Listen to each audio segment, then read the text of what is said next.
நிறைய பேர் சொல்லுவாங்க, நான் தூக்கத்துல இருக்கும்போது யாரோ வந்து என் மேல உட்காந்து அழுத்துறாங்க ஐயா, அப்படி இப்படி நிறைய பேர் சொல்லுவாங்க. அது அழுத்துறது, அதே மாதிரி அவங்களுக்கு ஒரு விதமான மூச்சு முட்டுறது, இது எல்லாமே உடல் ரீதியான ஒரு விஷயம் தானே தவிர உயிர் ரீதியான விஷயம் கிடையாது. இது எல்லாமே எப்படி நடக்குது அப்படின்னு பார்த்தா, தூக்கத்துல இருக்கும்போது நாம அனிச்சையா தூக்கத்துல இருக்கும், நல்ல டீப் ஸ்லீப்ல இருக்கும்போது நம்மளுடைய மனம் செயல்படாது.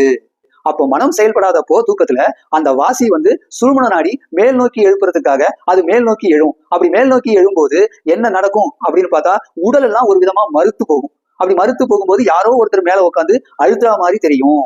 ஆனா அது எல்லாமே நம்ம டீப் ஸ்லீப்ல இருக்கும்போது நம்மளுடைய மனம் வேலை செய்யாம நம்மளுடைய வாசி கொஞ்சம் கொஞ்சமா சுருமுன நாடிய மேல எழுப்பும். அப்படி மேல எழுப்பும் போது அது உடல் மறுத்து போகும். அதனால யாரோ ஒருத்தர் வந்து அமுக்குறாங்க, அப்படி இப்படி எல்லாம் நிறைய பேர் சொல்லுவாங்க. ஆனா வாசி மந்திரத்தை நீங்க ஜபம் பண்ணீங்கன்னா இந்த மாதிரி எந்த ஒரு பயமும் வராது. ஏன்னா வாசி மந்திரத்தை நீங்க ஜபம் பண்ண அந்த வாசியான உங்க உயிரை நீங்க வணங்கிட்டு நீங்க ஒவ்வொரு நாளும் தூங்கும் போது கண்டிப்பா இந்த மாதிரி வாசி எழும்பாது. வாசி கரெக்டா வேலை செய்யும். உடலுக்கு ஏத்தபடி, உடலின் அசைவுக்கு ஏத்தபடி, மனதின் அசைவுக்கு ஏத்தபடி அது வேலை செய்யும். அப்படி வேலை செய்யும் போது இந்த மாதிரி உடம்பு அழுத்துறது, இன்னொருத்தர் வந்து அழுத்துறது, அதே மாதிரி உடல் எல்லாம் மறுத்து போறது, இந்த விஷயம் எதுவுமே நடக்காது.